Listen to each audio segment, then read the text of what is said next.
Just do a couple of openings. You do it. Well, you better say something. Okay. Well, I think you should say, welcome to Ricky Gervais show on or whatever podcast. I'm not on this, am I? Yeah. What am I doing here? Well, just saying hello. Hello? No, let us do the introductions. We're doing 2 introductions in the 2 shows. Fuck me. The Ricky Gervais Show on Guardian Unlimited.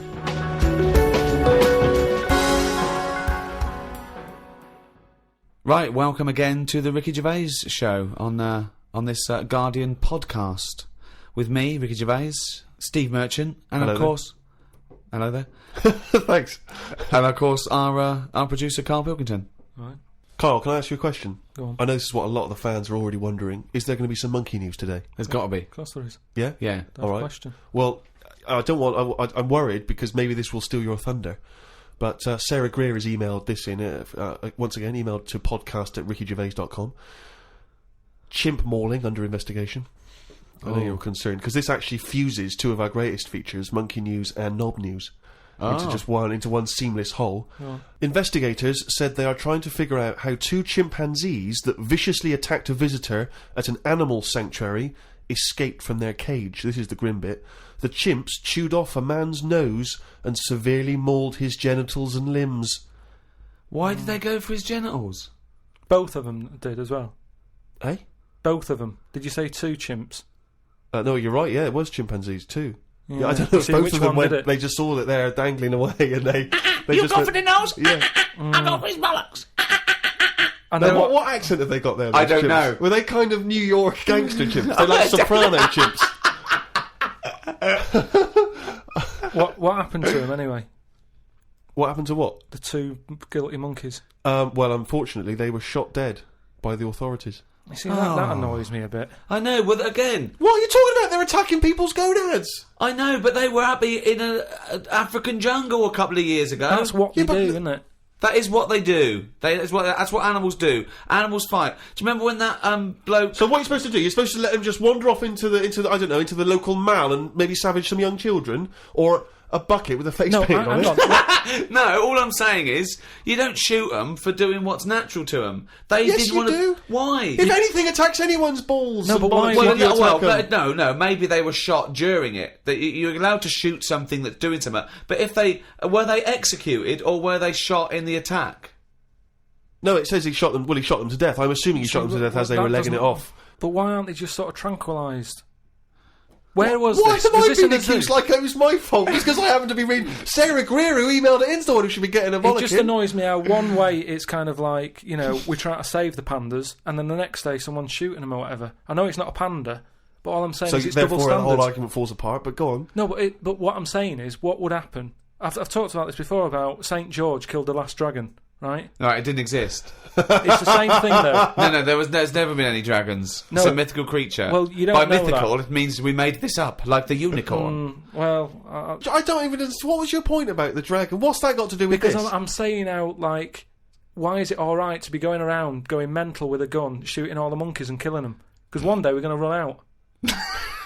What are you talking about? How have you extrapolated from this one incident of a couple of testy, happy That's what monkeys? I'm saying. That's what I'm saying. One incident. They only did it once. They've got a bullet But they're not in there. shooting around and making them extinct, are they?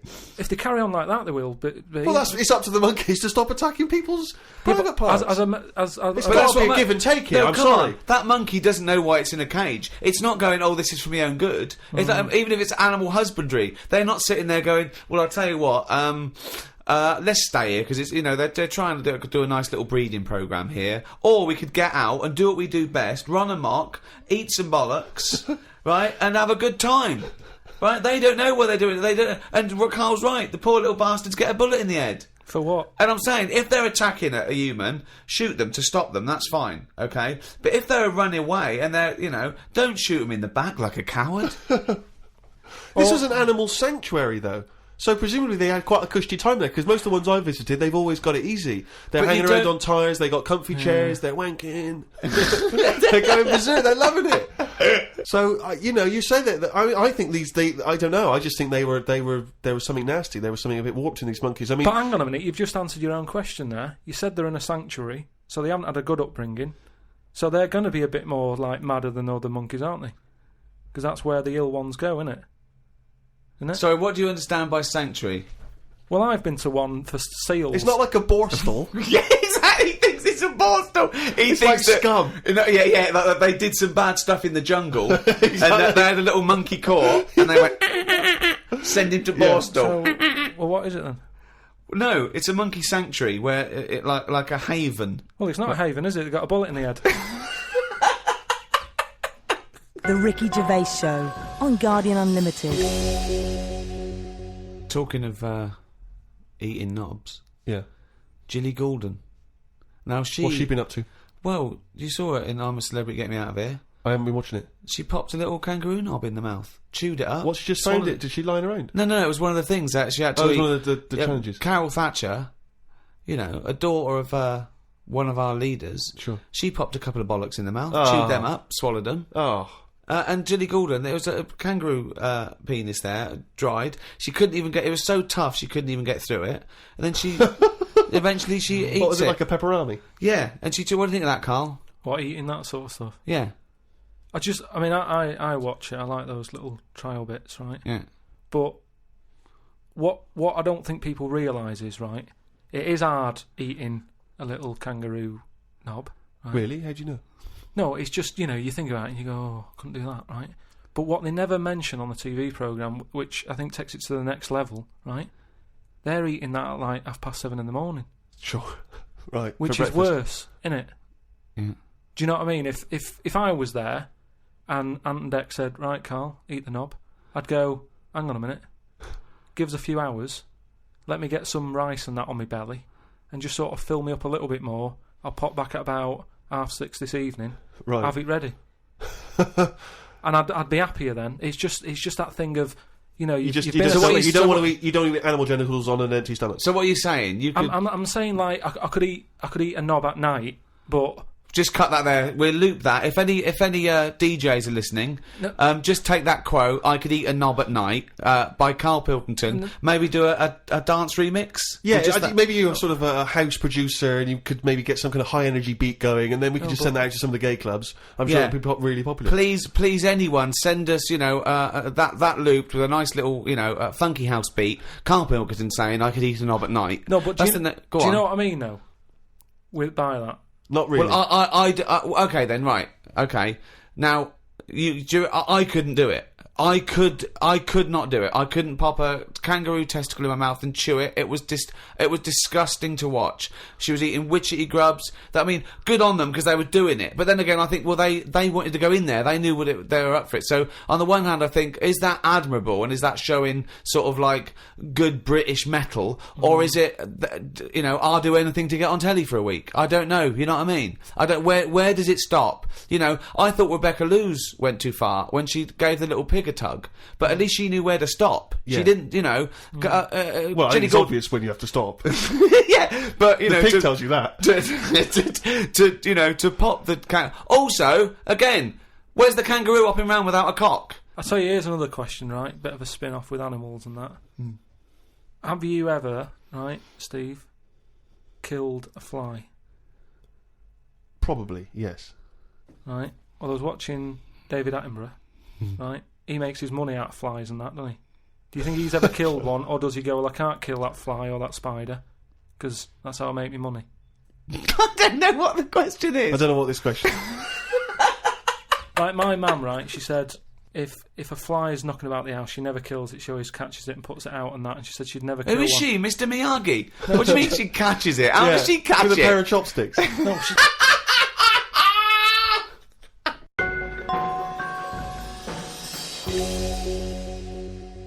Rick, it's that time again. It's what everyone's waiting for. Can you do the jingle for us? Oh, chimpanzee, that monkey news. Right, this week the monkey news is about, you know, we all know, like, you know, there's monkeys knocking about that aren't happy in this country. Sure. Aren't they? It is a big problem, yeah. It's an epidemic. So they've set up like this this sanctuary place Okay. where they all go. The ones that aren't happy in a zoo and what have you, it's getting them down. They can phone a number and they'll come and pick them up. Pop them in this house place, right? And basically they can run riot in there. Yeah. They get freedom to sort of cheer themselves up. It's like, don't have a go at them. If they want to do such a thing, let them have a go and what have you, Yeah, right? yeah. there's 3 people running this place, right? And one of them... Sorry, where is this place for wayward chimps who don't like the zoo?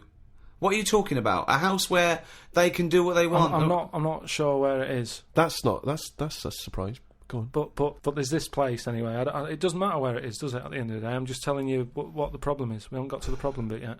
Go on. I'm just building up to it, right? So these monkeys, big house and that, PlayStation, anything they want. Gym, all that lot. Swimming. Gym. So anyway, I'll cut to the chase. Whatever. One of them wanted to mess about with the woman's breasts. Right? Which woman's breasts? The woman who works there. Right. Right. And she was like, right, pack it in, we've all had a bit of fun.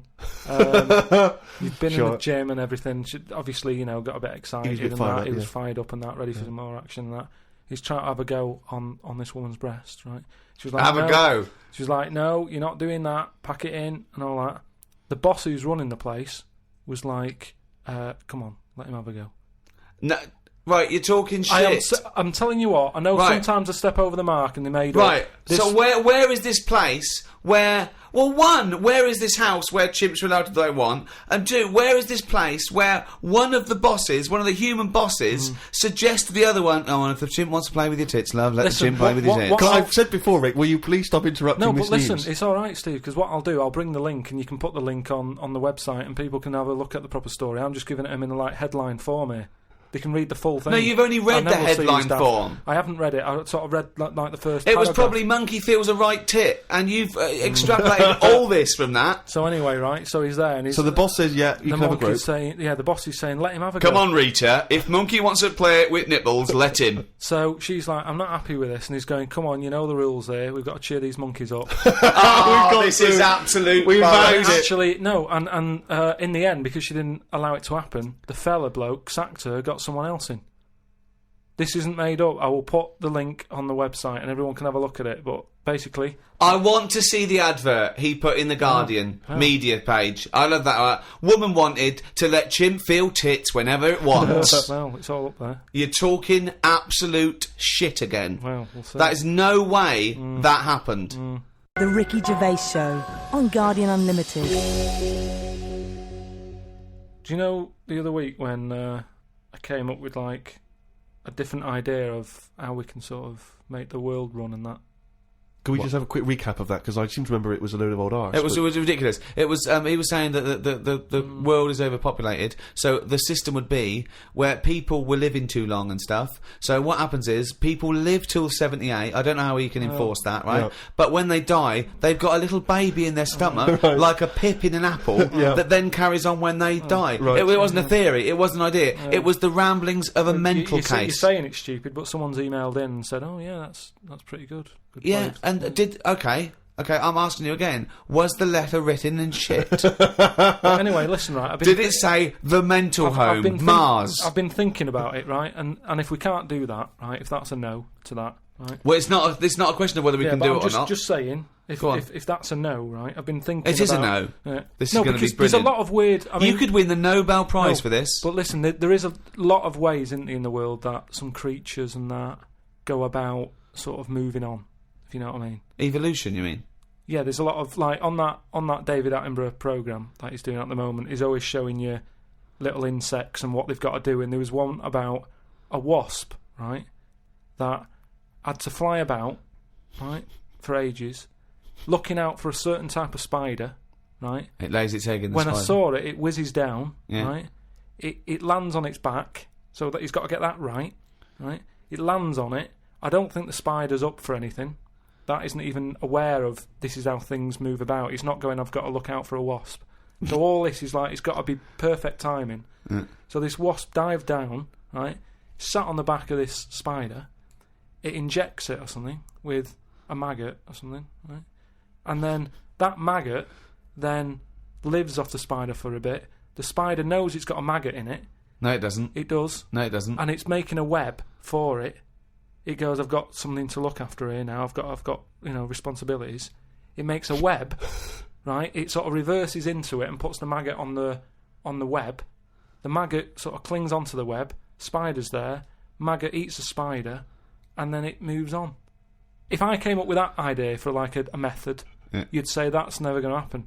No, wait, Karl. It's not the fact that you came up with the idea, right, for an old lady dying at 78 with a baby growing in her that then lives on. It's nonsense. It's no idea. It's how can it be enforced? It's like, so even if scientists thought that was the best idea in the world, how would they enforce it? Who's going to go, that's a good idea, we've never thought of that. Yes, but what I'm saying Get in Elsie. Who told the wasp to look out for that spider, to go on its back, to do, you know... What do you mean who explained told this the wasp? before to It's you. evolution, it's natural selection.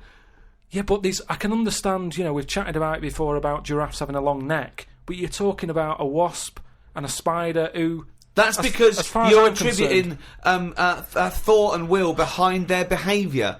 Behaviour in humans is linked with a free will. Yeah, but most of what we do, say like how we have a kid at the moment, you don't just jump on the back of a woman and go, there you go, love, and then a baby pops out. You do if you come from Bristol. No, what I'm saying is, right, it's all, you build up to it, don't you? You have that bit of a chat and you go, right, how's it going? Yeah, and you get on and that, and then a little baby will come out. This is the most... Wait. Well, I want to go back to the dating procedure there. You have a chat, you go, alright, and then a little baby comes out. That's extraordinary. This is amazing. No, I'm sorry. This is incredible. I tell you, two-bit radio's gain was secondary school's loss. It really was. What I'm saying is... This is my first Pilgrim book. Unbelievable. What I mean is, we all get on. What I'm saying is, at what point is a wasp ever going to have a chat with a spider or meet up with it? I don't even understand where we are now in this conversation. What point is a wasp going to ever have a chat with a spider? No. What world do you live in? What's in your head? No, but... I can't believe it. Karl, what point is a wasp ever going to have a chat with a spider?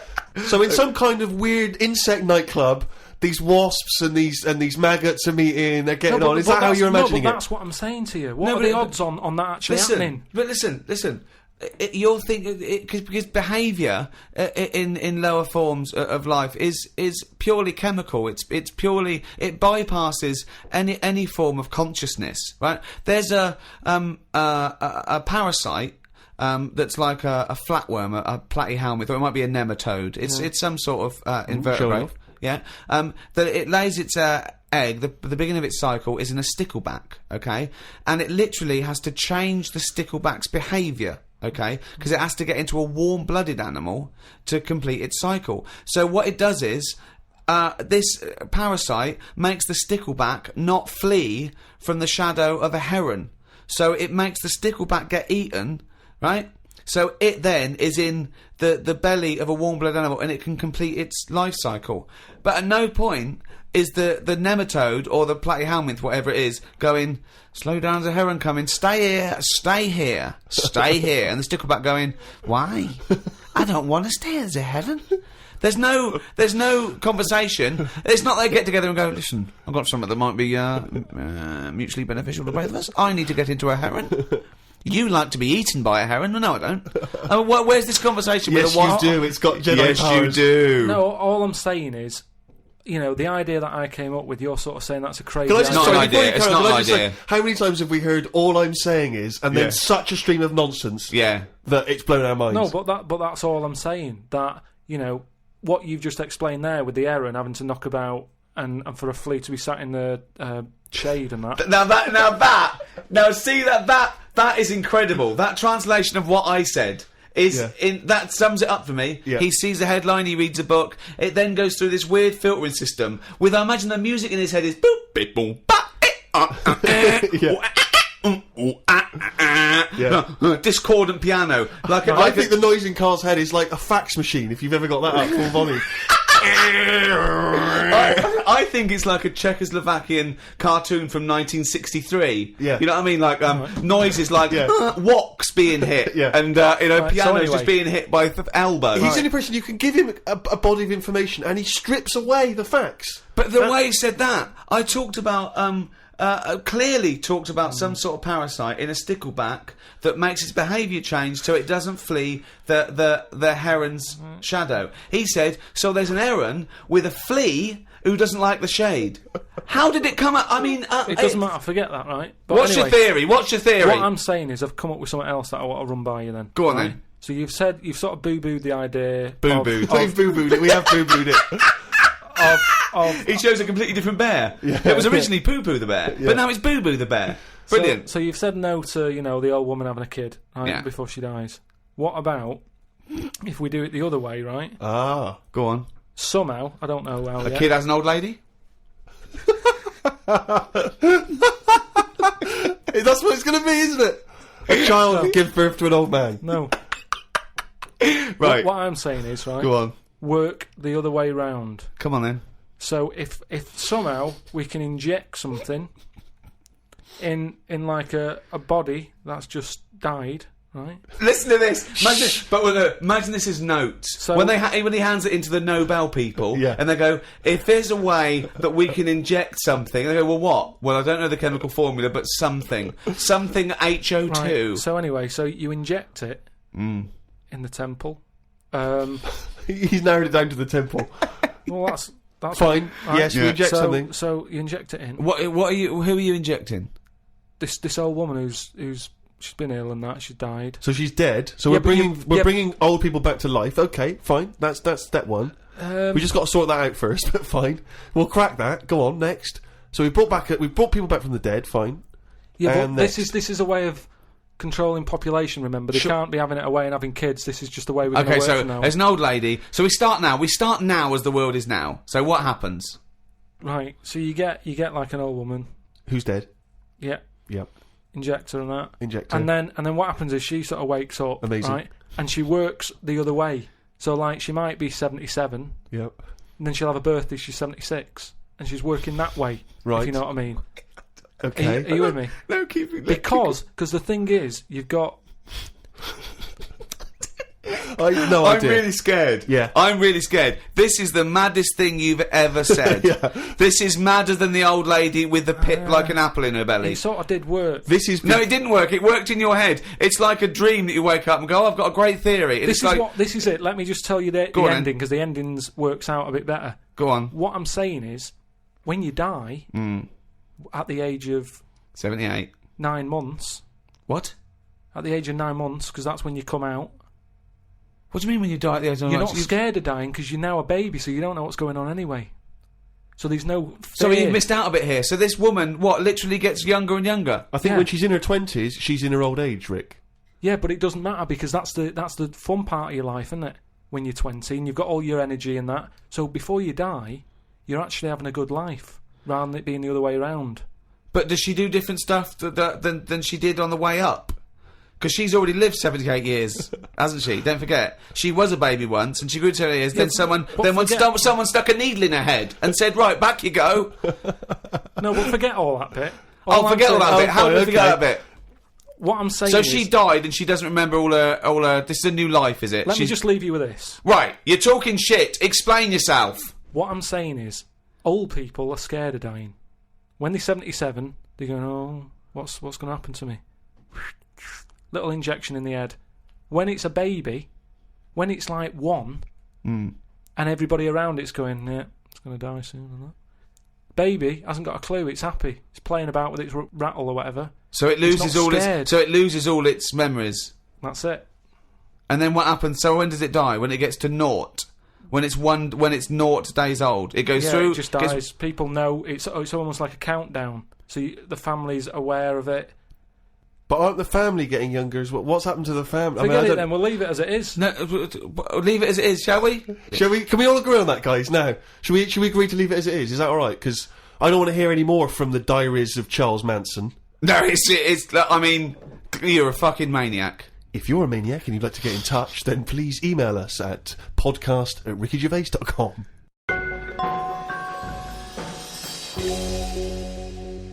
Doing a bit of Christmas shopping, Rick, the other day, and I was travelling around on the tube, the London Underground, the subway system for our American friends. And, as you know, but people around the world may not be so familiar, there's a recorded voice that you sometimes get on the tube that says, mind the gap. Oh, yeah, before you open the door. Yeah. Mind the gap. And the reason is that sometimes in some stations there is a gap between the train and the platform, and obviously, theoretically you could fall down And it's there different or whatever. sizes, so just that little reminder, mind the gap. You look down, It's safe. Just makes you stop. Seems to make sense. Yeah. Saw a kid, teenager, wearing a T-shirt. Don't know where he bought it. It just said, "Fuck the Gap." He was tired of it. Yeah, he didn't want to mind the Gap. But what I like is, what's he protesting about? I don't you know. know. What I mean, it's not the police or the man keeping you down. That's just good, sensible health and safety information. That's like saying fuck looking both ways before I cross the road. Screw penicillin. I know. No, do you know what? I'm going to drink and I am going to use threshing machinery, and I don't give a damn. It's I love that about teenagers. That kind of screw you sort of mentality, but not. It's kind of blind, isn't it? It just anything's a target, anything's valid. When I was a teenager, I think maybe 17, I had a T-shirt. I was rallying against just stuff. Really, it was slightly more abstract than the Gap. I wasn't specifically against the Gap. It just said bullshit. Just in general, bullshit. You were raging against the machine. I would just go, yeah, people say, hey, what are you... I just open I go, bullshit, alright? Just bullshit. But I assume that these forms of protest have never made any dent in anything in the world. Because I remember when there was all these protests against the war, a couple of months back, and there was one guy, so there was a huge march in London, as you know, and they did these all around the world, didn't they? But there was hundreds, thousands of people in London. There was one guy, he was riding around on a 3-wheeled bike, wearing a jester's hat, blowing a horn. That was his form of protest against the war. Was it like, what sort of horn was it? It was one of those sort of hunting horns. Well, he was showing him. He was saying, "This is what I believe." Yeah. And if that doesn't change people's opinions, I don't know what will. But I like the idea of Bush, just about to invade Iraq, and just the news comes through from his chief of staff. And Bush goes, George. What is it? What? No, listen, no, seriously, we've got some information coming in from London. Go on. I know you're thinking of invading Iraq. Definitely, but, yeah, why? Well, let's just think about it, because there's a guy riding around on a 3-wheeled bike. Oh. He's not got the regular 2, he's gone for 3 wheels. So... Okay, well, listen, what's he wearing? I don't want to tell you what he's wearing, he's just... What's he wearing on his head? He's wearing... He's wearing a jester's hat. Okay, no, well, calm down. It's not that bad. It's not going to change my opinion about... He's blowing a horn. Okay, get the troops out. Get the troops out now. What do they think they're doing? You've got to get involved in the... I saw a girl once again, a teenage girl. I was behind her on the tube, and she had this bag, like a rucksack, and it was kind of black, and it had...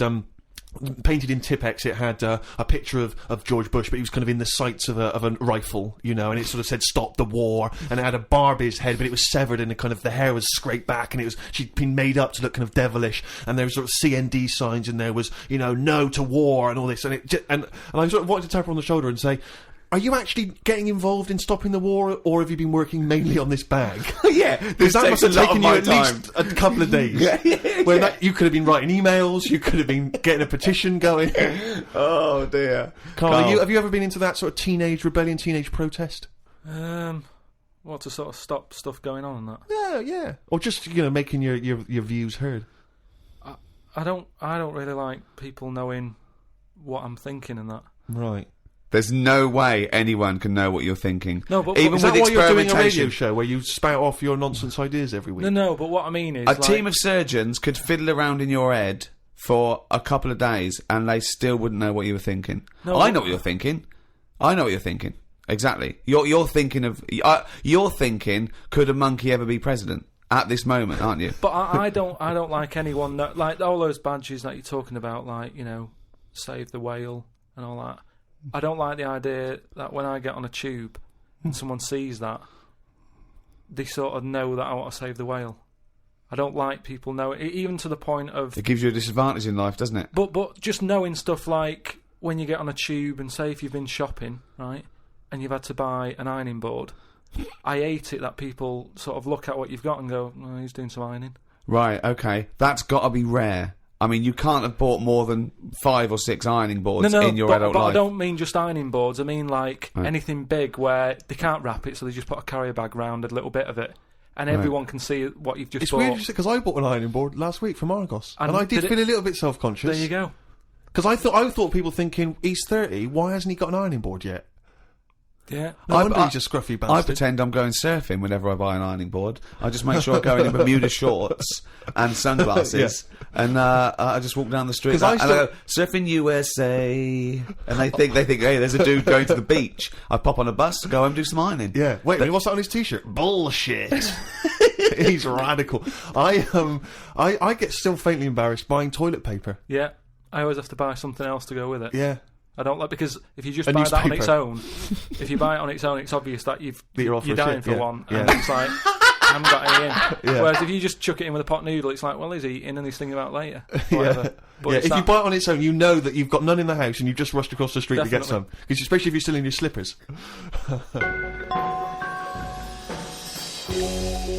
Well, that's about it for another podcast, and a new one in a week's time after Christmas. So, Merry Christmas, everyone. Have an absolutely blinding Christmas. Or a lovely whatever festival you celebrate in your part of the world.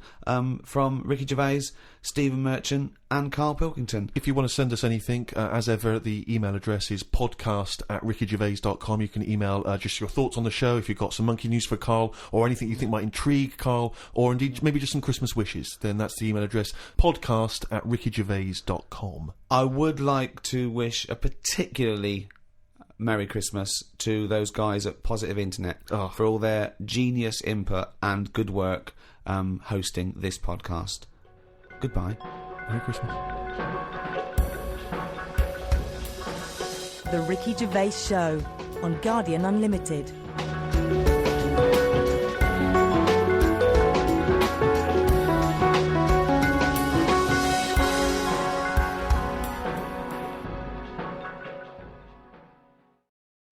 Hi, Ricky Gervais here, with me Steve Merchant. Hello there, alright? And Karl Pilkington. Alright.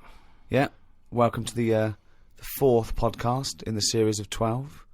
It's after Christmas now, that's it for another year. Alright, everyone had a nice Christmas? Oh yeah, I had a blinder. I had an absolute blinder, mate. Good presents, Karl? Right. Yeah, not bad, yeah. Get anything good? Odds and ends? Not that I can think of. Odds and Just sods? bits and bobs. Yeah.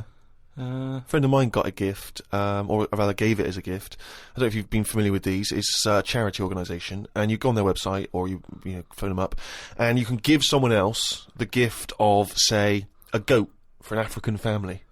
So you say, "This is what I've bought. I've bought goat," and they go, "Oh, brilliant! Where is it?" And you go, "No, it's going to a family in Africa." And it's a sort of goodwill thing, you know what I mean? So you buy an African family a goat. That will help them for years. And it's like you're saying, well, I would have bought you a present. Yeah. But I've used that money wisely. Yeah, so it's almost like they've given the present. They've given the goat. Yeah, it's a beautiful idea. But as soon as he told me about it, I thought to myself straight away, knowing Karl's views on charity and giving, you know, particularly at this seasonal time, I wondered what his views would be. Well, are they happy with the present over there? Like the people who are getting it? What, the African family? Yeah, is the African family sort of going, oh, I hope someone gets us a goat? That's nothing to do with Christmas for them. They're not sitting around thinking, I wonder if Santa brings us some food. It's a long-term thing. These are happening all year, I assume. It goes towards a pool of money that goes to... It's not like they get a... You're an idiot. What, you think an African family wakes up and there's a little goat with a ribbon tied round it, and they go, oh, look what Santa brought us. Look, and that mince pie's gone and that glass of milk. You're such an idiot. No, but what I'm saying is, does that family want a goat? Yes. But why? It's not they want a goat, it's they need a goat. Do you think... What do you think this organisation is? Just arbitrarily giving goats to people. They're going to say, oh, I wanted Nintendo. What are you thinking? Well, what I'm saying is, right, let me put myself in their shoes. Well, this will be a first. Got any. But say I'm one of them, right, over there, right? I'm hungry, right? I'm sat there, it's Christmas Day, right? I open it up, open the present, little goat there, right?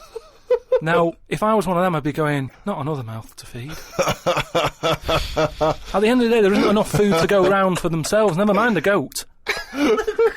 Don't they say, like, having a dog and that is quite expensive?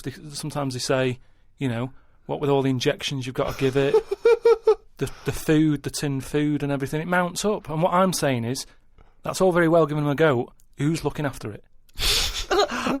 Well, I'm assuming it's all above board. The goat's had its injections. That's what some of the money goes towards. It's given to them so they can milk it, and have milk and cheese and whatever. I don't think it's a burden. What is this? What do you mean? They wake up Christmas Day and open a present.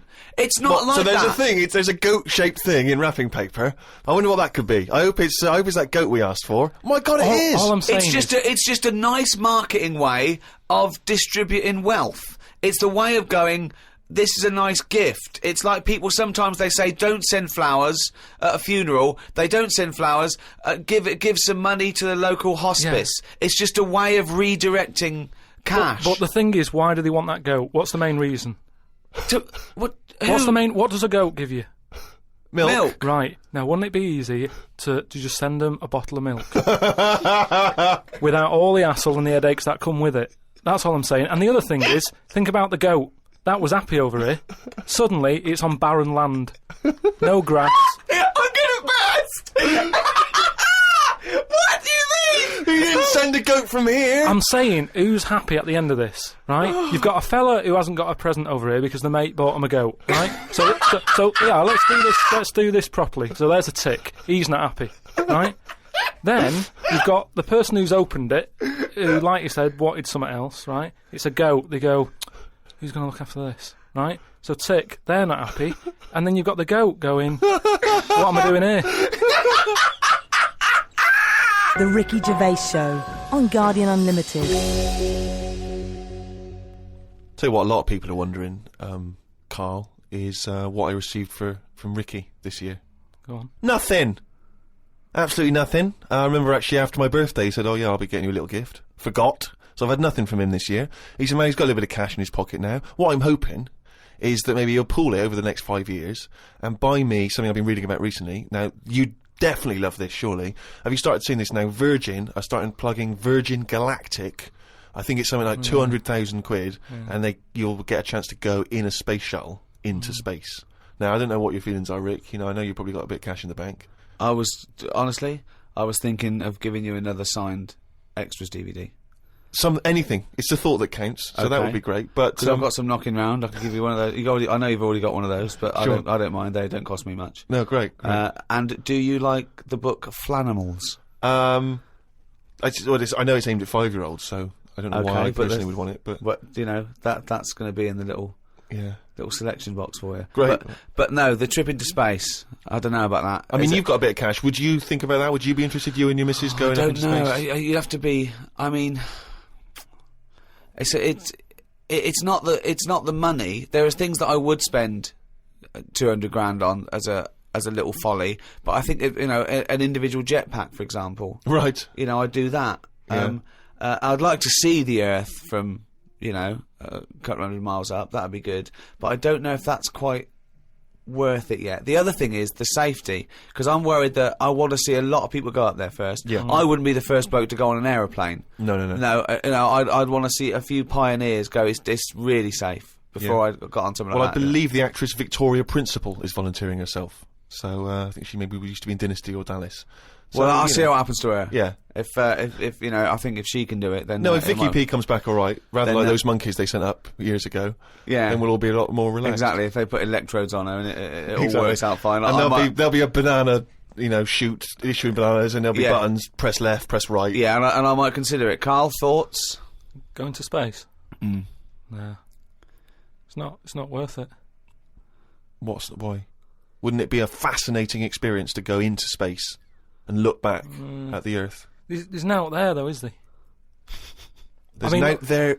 Say that again. Well, there's now out there, though, is there? Right. I mean, at what point are you all meant to be happy? Do you know what I mean? You're floating about up there, and because you don't get out, do you? What, you mean to do some duty-free shopping? I'm just talking, you don't go floating about, do you? You stay in your seat. Well, they probably let you move around on the shuttle. Yeah, no, but I'm talking about getting out. For me, when you go on you want holiday, to get out into space? Yes, but that's what I'm saying. When you go on holiday, the flight bit isn't the best bit of the holiday, is it? That's the bit you've got to do. So what I'm saying is you've got to stay on this and then you go back home. So you don't take luggage, right? I don't see the point. Right, so you're there, you're sat in your own clothes for the whole time, same clothes the whole time.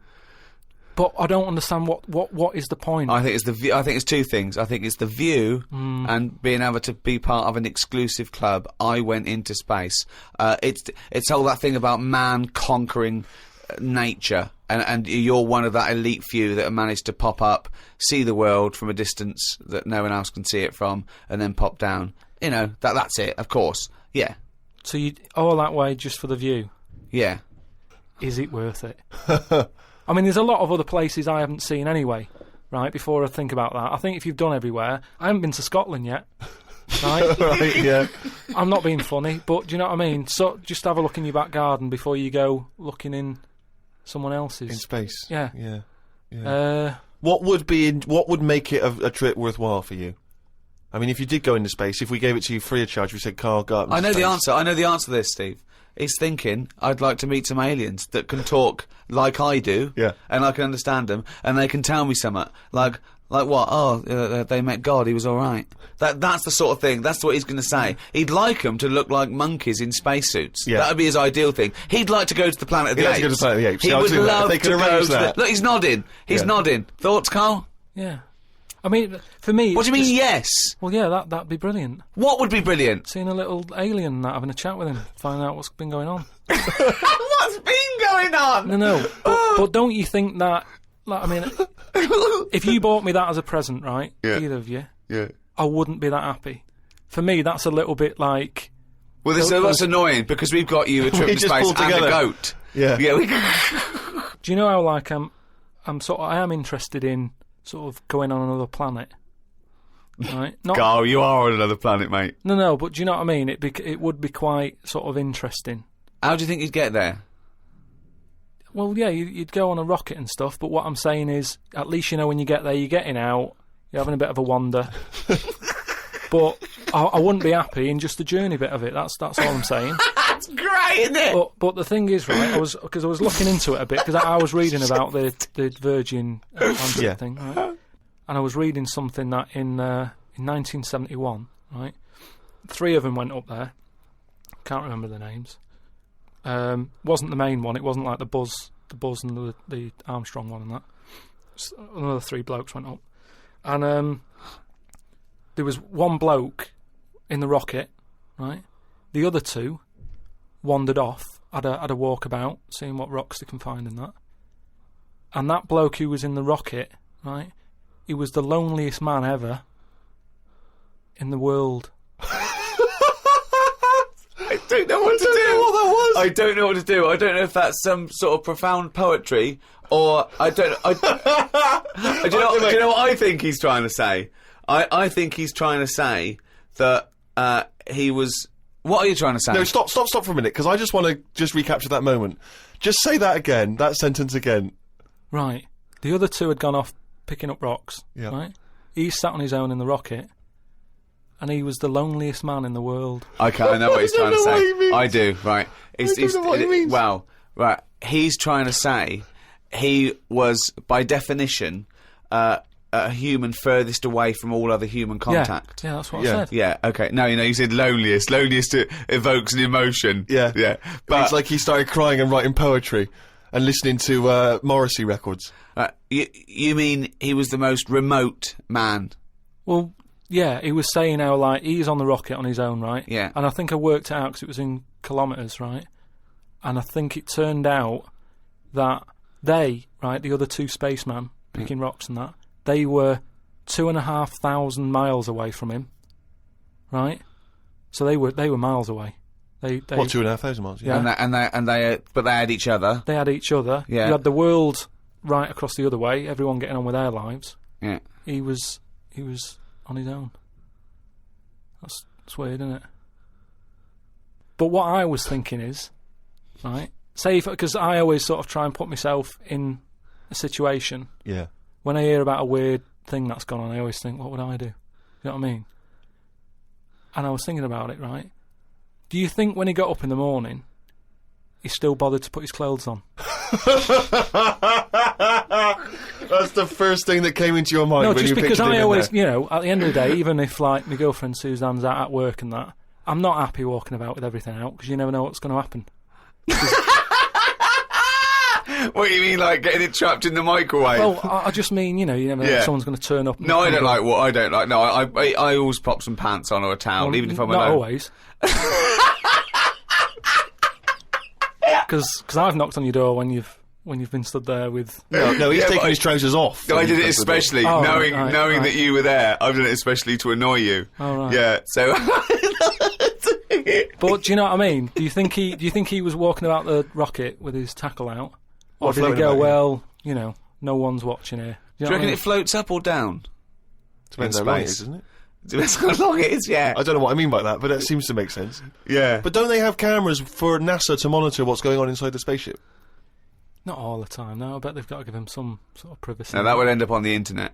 Yeah. Floating around with his floaty knob. Well, if you are the man who was up in a space rocket and was for a short period the loneliest man in the world, we'd love to hear from you. We'd love to hear what you did with your time, how lonely you felt, and also did you float around with your cock and balls out?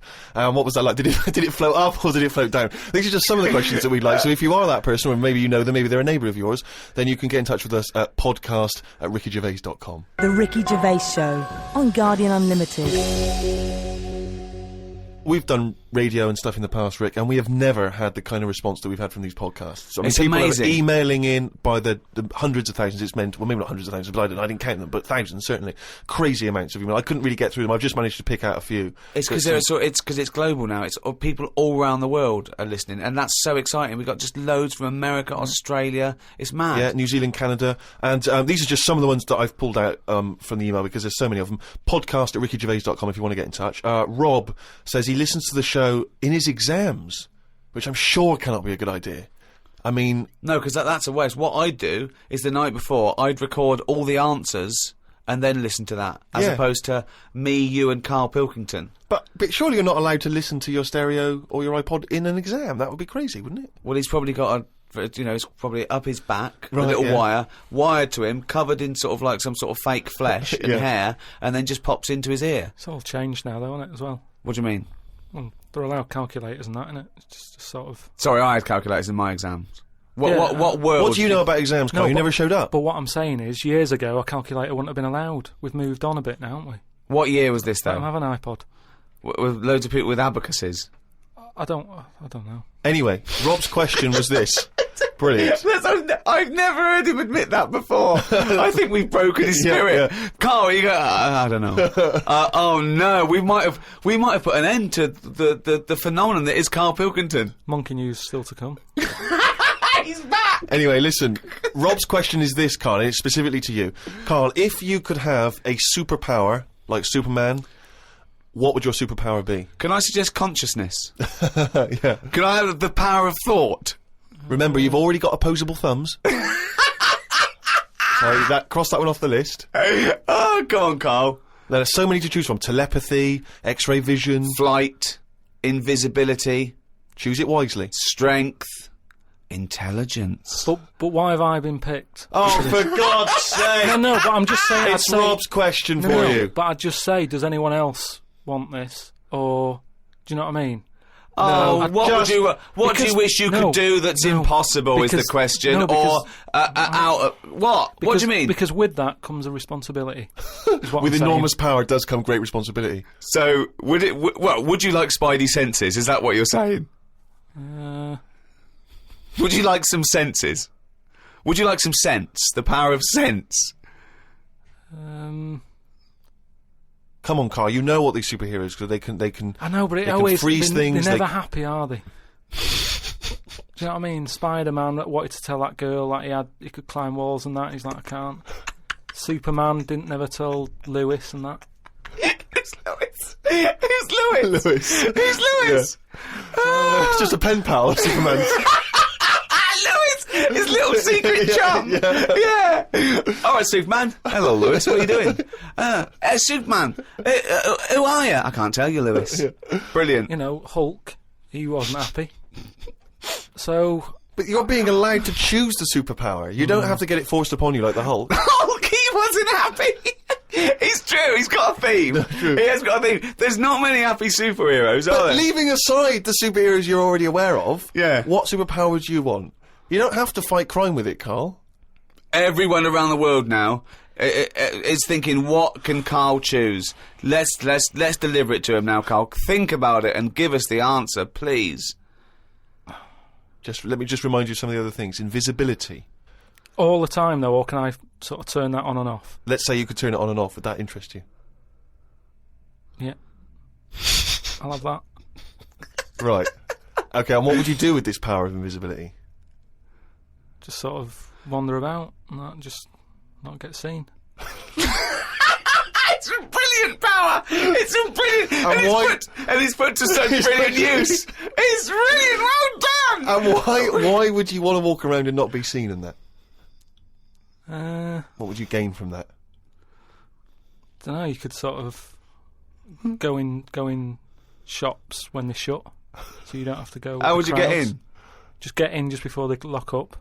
Oh yeah. How would you get out? Wait till the morning. Brilliant. So hang on. So that's your use of invisibility. They found the power of invisibility. You want to sneak into. Bear in mind. No, hang on. You want to sneak into HMV, right? Wait for 12 hours and then buy something. I love it. Just so that you don't have to be in there with other people. Do you know what? I don't want it. I don't want a power. Why not? Because I just don't think it'll do me any good. I think it's more of a hindrance. I love this. It's like, just think of his presents. We've given you a trip into space, and the chance to be invisible. Not happy with any of them. Yeah, what he wants is a voucher for HMV. Yeah. He just wants some tokens for a record shop.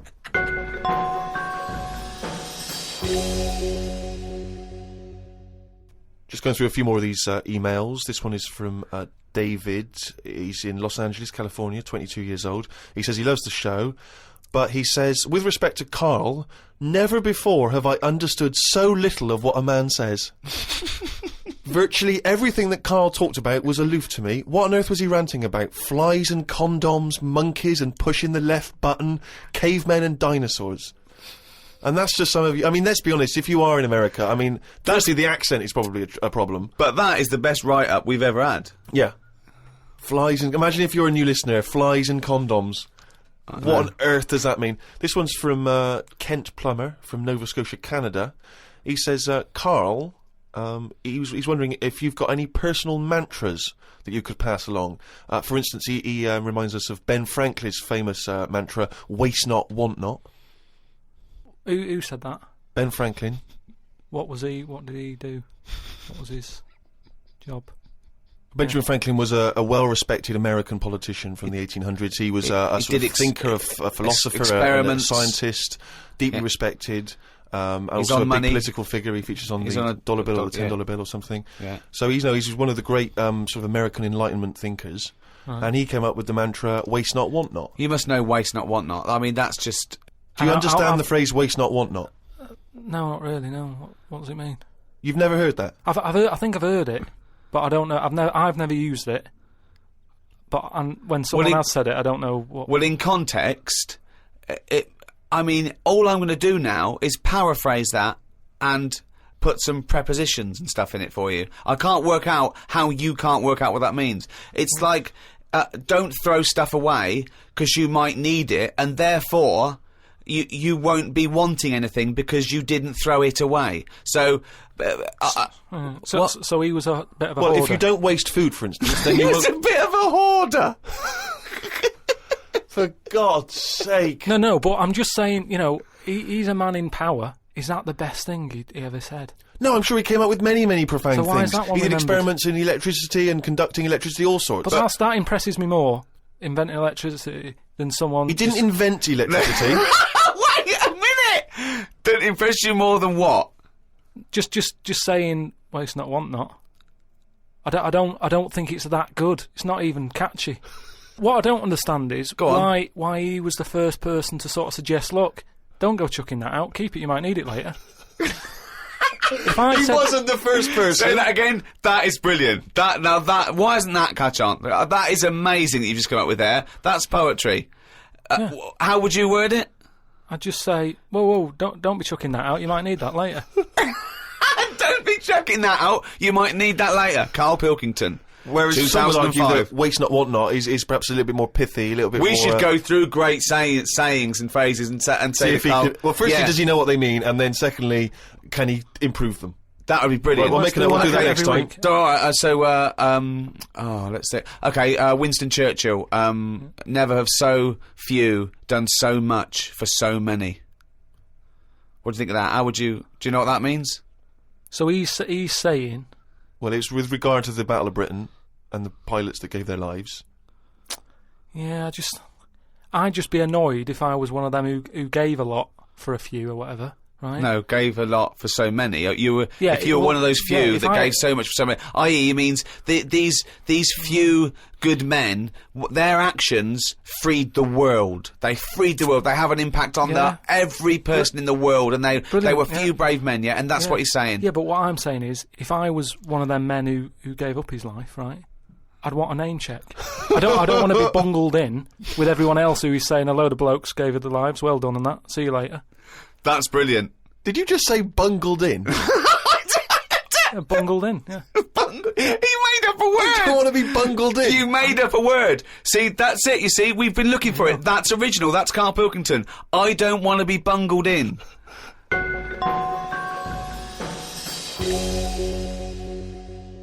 Email here, Rick, from a man I know you're going to look forward to meeting one day. Paul, the party animal Parker. He's I imagine back. he had a wild Christmas. Oh, imagine the fun he got up to. He's sitting now in sunglasses with his mum giving him some soup because he's partied too hard.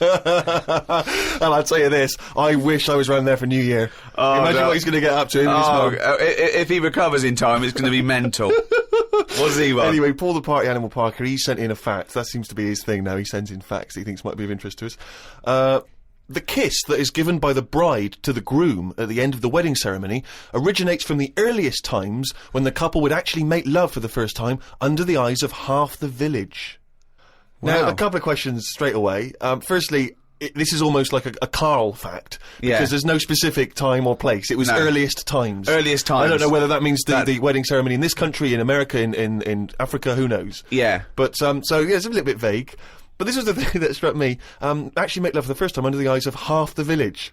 And you wonder, why is it only half the village? Was it like, were they raffling off tickets? Yeah, the winners. Exactly. Yeah, You exactly. come and see two people getting it on. The rest of you, no, tickets only. It's cordoned off. It started off, and then a few of them got bored. Exactly. Once you've seen one stroke, you've seen them all. Yeah, that's about as good as it gets. Yeah. So yeah, I don't know if there's any truth. But what about that, Kai? How would you feel with that if you had to? At what point does that happen? Is that like, they go, right, I do. Get your knickers off. Well, presumably, if it's the origins of the kiss, you may kiss the bride. The old vicar used to say, as they were jumping over the broomstick, he used to go, right, give her one. Yeah. And then... You may knob the bride. Don't know how quick the lovemaking has to be, whether you've got to get in and out, boom, and then, you know what I mean, because people are hungry, they want to eat, they want to have a disco, or whether they can go on for hours and people are just eating, chatting. I'll tell you what, Sting's wedding must have So go been a on long for hours. of affair, wasn't it? The guest was bringing in their People own brought cake. sleeping bags. Thermos flasks. The Ricky Gervais Show on Guardian Unlimited. Right, do you know we've chatted about charities before, haven't we? Sure. Yeah. Done a lot of stuff on that, right? It's coming back from Manchester, right? Got off the train at Euston, Yeah. right? Got off the train, walking through the busy bit and stuff. There's this fella stood there, right? Like a charity worker, Yeah. right? Nice looking fella. He's got his suit on, a tie and everything, quite respectable and that, right? Look down at his bucket. All money's been put in the bucket and that, Yeah. right? On the front of the bucket, right? It says collecting for the homeless at Christmas. Now, why can't they do that? What, the homeless? The homeless people. Why is some fella taking his time out, right? His own time where he could be at home. Why? Some of us have got homes to go to. Yeah. Why? Do you know what I mean? What, do you think just give them the buckets? Well, what are the homeless people doing whilst he's doing that? Is what I'm saying. What have they got on the timetable? Cut out the middleman. Cut out the middleman. Give all the homeless a bucket with homeless written on For it. Christmas? Yeah. No admin. No? Just keep everything you get, mate. What do you think of that? It's a brilliant idea. What would prevent a homeless person, an entrepreneurial homeless person, just getting a bucket and writing that on there themselves? Could I suggest something? Hunger, some drug addiction, traumas, often mental illness.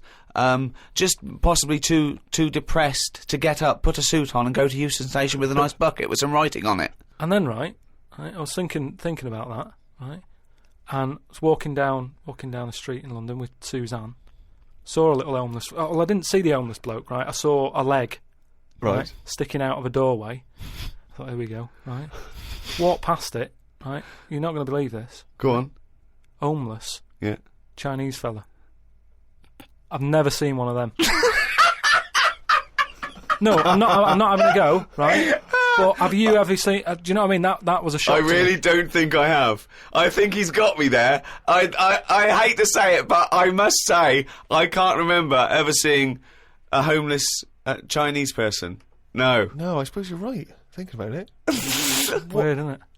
I I was walked past and I said to Suzanne, "Did you see that?" She went, "What?" I said, "Just look back there." She said, "What?" I said, "That homeless fella. Look back at him." She said, "What?" I said, "He's Chinese." And she said, "Yeah, good point." Good point. Of course she did. She said that to shut you up. She didn't want to get into a conversation with you. Oh, and what's God. your point, really? What exactly is your point? You're No, just it's perplexed just 'cause that you've never we seen were it. chatting about homeless and that, and I saw that, and I just thought, I just found it a bit odd. Right. Well, if you are perhaps based in America or Australia, Canada, have you ever seen a Chinese homeless person? This doesn't count to any listeners in China. But anywhere else, have you ever seen a Chinese homeless person? Podcast at rickygervais.com. If you have, maybe you've got a picture you can send us as well. But this is what we're looking for now. We're looking for how many Chinese homeless people can we find by, let's say, 2006. January 2006, January 1st. How many Chinese homeless people have you seen?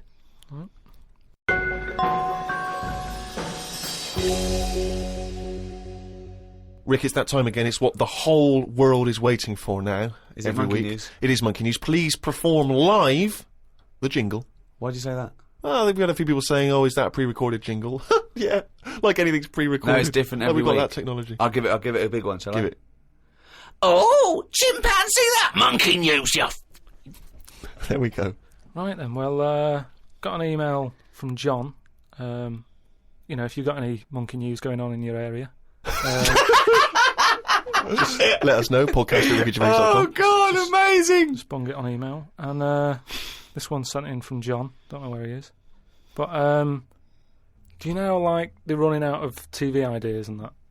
They're running out of TV ideas. Well, they've done a lot of stuff. I mean, Yeah. if you had to come up with a TV idea now, you struggle, don't you? Because every idea you come up with, it's kind of been done on it. Sure. Okay. Right? It's like inventions and that. Right? They're not getting monkeys to come up with TV ideas, are they? Well, no, right? But there's a TV channel in Moscow, right? And I think they had a bit of bad luck or something, a lot of redundancies and that, right? And whoever was in charge of it got a bit mental and got rid of loads of people, right? Yeah. And they come in the next day and they were like, "Right, are we ready to go live?" and that. And someone comes running in with a clipboard saying, we haven't got any people left, right, to present. Such nonsense. Right, but I tell you what. Right, okay, carry on. So he goes, "What?" If just one employee turns out to be Simeon and is doing a good job, I'm never doing this radio show again. So this TV channel, it's having a lot of problems and that. They've got to go live, right? He's like, "What am I going to do?" Anyway, for some reason, right, there was a chimp knocking about. For some reason, that's the key piece of information. No, but we didn't get it. We didn't get it. It doesn't matter, does it? It doesn't matter. It doesn't matter. Imagine if that was in a film. And they're going, "Well, I can't see where this plot goes." Well, he's just there. He's just there. So anyway, he sort of says, get it in a suit, right? Why? So, because they're running out of ideas, the clock's ticking, they've got to go live with something. What do you mean? What he's Is it a presenting? news programme? He's presenting. Listen, it's a chat show. I am not... They can't Again, talk! don't have a go at me, have a go at John, who sent this in. Right, and be this quiet, let's hear it. Let's hear it again. So anyway, like I say, they're going live, 5, 4, 3, 2, 1, whatever. Chimp sat there on the chair. He was like, "Look, let's just get through tonight's show and worry about this tomorrow, right?"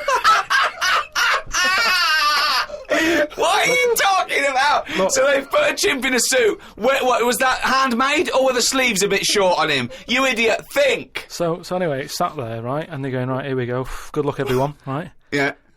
Chimp's there. What programme is this? It's a chat show. But whose chat show is it? Well, it's the monkeys. I like the fact that It's the monkeys now, is it? I like the fact that they put the chimp in a suit. It's like, no one's going to take this chat show seriously if he's not dressed up, if he's not smart. Slovenly, look at that, slovenly ape. So anyway, let's get to the point of it and that, right? So anyway, they go on, right? It's all going Didn't brilliantly. happen. There's no way this happened. Here's a fundamental anyway. question. How was the chimp asking questions? Not sure about that bit, but all I've got is the stuff that was on the news site for this. Like I say, I've But it's rubbish. Yeah, but I've given you some facts. I've told you there's a TV channel in Moscow that's having problems, right? I've explained that. No, bit. it's this rubbish. They've got rid of presenters. The monkey sat there, right? Don't worry about it. Anyway, I'm telling you, it goes all right. It goes So anyway, okay, in case you were worried, Rick. he's sat there, right? Absolute They get shit. to the first break, they're like, can't believe it, right? You know, viewing figures and that, they're loving it, right? What? No, what? How did they know the viewing figures in the break? Please do not interrupt the And news. what did the chimp At do in end the of it, first half? They had a big guest on that week, and And what did he do? Just talk to was it? himself? They walked out. So Cher comes on, I'm yeah. not sure, but say if it is Cher, right? No, Right, what- the main gaffer is like going, "Oh, Cher's going to go mental at us, right, for putting on Say with it the is. monkey." No, it is Cher. No, it's In Cher. his mind, it's Cher sitting there talking to a chimp in a suit. So anyway, she and they're comes filming off- it for Moscow TV, and the ratings are going through the roof. Presumably there's a translator, because Cher doesn't speak either Russian or chimp. So she comes off, right, and the bloke who's in charge is like, she's going to go mad. She's going to go mad here. She walks up, she goes, "I love that." Right? She said that's one of the best interviews, right? So anyway, they decided, right, it went so well, kept him on. He's still there. I love the fact that Cher was an idea that Steve threw up, and now she's going, I love that, I love that, I love that, Jim, get me back there. I want to go to Moscow, never mind. Unbelievable. Don't have a go at me, have a go at John, but, you know, if you've got any monkey news, send it in. Podcast at rickygervais.com. From the creators of The Office, Ricky Gervais and Stephen Merchant. Extras, the first series, now on DVD. Who are you? Nobody. What's that? Who? Nobody. That's right. Nobody. And who am I? So the Starsky Hutch, I can never remember. You are guaranteed an Oscar if you play a mentor. I've just written a sitcom, but I wonder if you could give it to anyone you know. Is there any nudity in it? Well, it could be. Men or women? Either. Well, just women. Yeah. I will make it so. A painfully funny double disc. Extras on DVD now.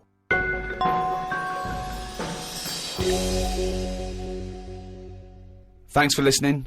Happy New Year. Particularly to our friends at Positive Internet. who Oh, I hope those host- guys have a wild They time. host this podcast and they do a brilliant job. Happy New Year to everyone around the world, and in particular, those guys at Positive Internet. And also, Paul Party Animal Parker, have a blinding New Year, because I imagine it's going to be crazy. You don't need to say around it to your him. mum's house. I'm insulted that you have to tell him that, because there's no way you need to tell him that. He's going to have a blinding New Year, so don't waste your breath, Steve.